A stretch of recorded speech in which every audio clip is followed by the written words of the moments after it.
Hi, Lou here to speak briefly about the golden rule of RPGs, which is whatever the players can do, the bad guys should be able to do, and vice versa.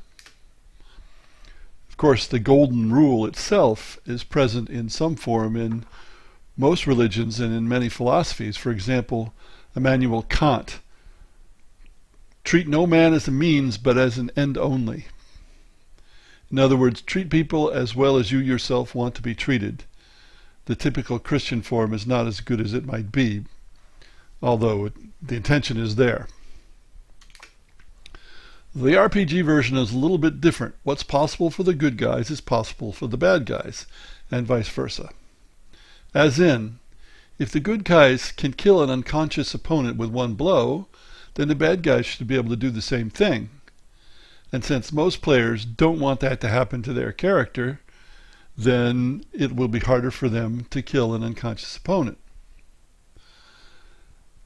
Saving throws in certain situations as well. It needs to apply to both sides. And most players will see the logic of that when you explain it.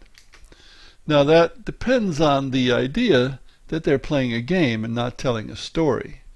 And of course some RPGs have veered into storytelling where there's not much of a game there because there's no real opposition. There's no danger of losing.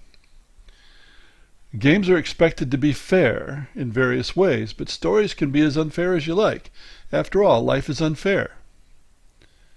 And in stories, frequently, the protagonists or heroes are incredibly lucky. And this is why I always say, beware of players who try to find new rules that give them advantages.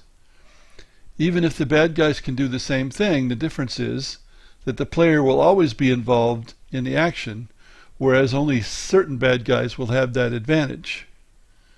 So err on the side of saying no, not of saying yes. Thanks for listening.